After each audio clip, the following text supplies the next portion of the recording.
প্রায় 4 বছর বন্ধের পর গম রফতানির ওপর থেকে নিষেধাজ্ঞা তুলে নিয়েছে ভারত। আমদানির প্রস্তুতি শুরু করেছে বাংলাদেশি ব্যবসায়ীরা। এই মুহূর্তে বেনাপোল বন্দরে আছেন সহকর্মী আজিজুল হক, সরাসরি যাচ্ছি তার কাছে।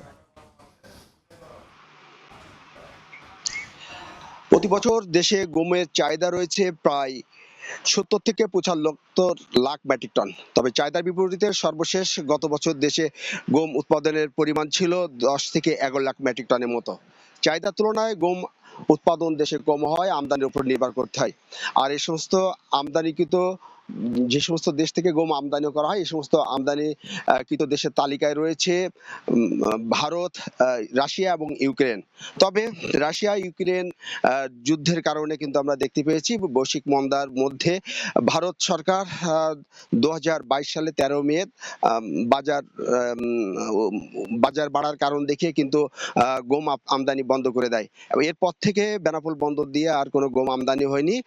এরপর 2024 সালের 5ই আগস্ট সরকার পরিবর্তনের পর আমরা দেখতে পেয়েছি যে বেনাপোল বন্দর দিয়ে ভারতের নিষেধাজ্ঞায় পাটজাত পণ্য তৈরি, পোশাক সহ বেশ কয়েকটি পণ্যের রপ্তানি বাণিজ্য বন্ধ হয়ে যায়।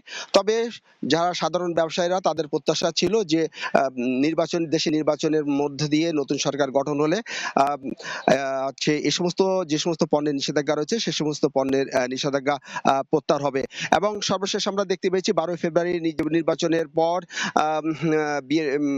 বিএনপি সরকার গঠন করার আগে, অর্থাৎ 15 ফেব্রুয়ারি ভারতে একটি প্রজ্ঞাপনে তাদের এই গম নিষেধাজ্ঞা দিয়েছিল, সেই নিষেধাজ্ঞা প্রত্যাহার করে। এবং প্রত্যাহারের পরে আমরা লক্ষ্য করেছি যে যারা গম আমদানিকারক ছিল তারা কিন্তু গম আমদানির প্রস্তুতি শুরু করেছেন। এছাড়া আমরা দেখতে পেয়েছি যে পাটজাত পণ্য তৈরি, পোশাকের যে রপ্তানিও উপরে যে নিষেধাজ্ঞা ছিল সেটা প্রত্যাহার করবেন বলে ব্যবসায়ীরা আশা করছেন। তো এই ছিল বেনাপোল স্থল বন্দর থেকে আমার কাছে সর্বশেষ। আমদানি রফতানির খবর জানতে এতক্ষণ সরাসরি ছিলাম বেনাপোল স্থলবন্দরে।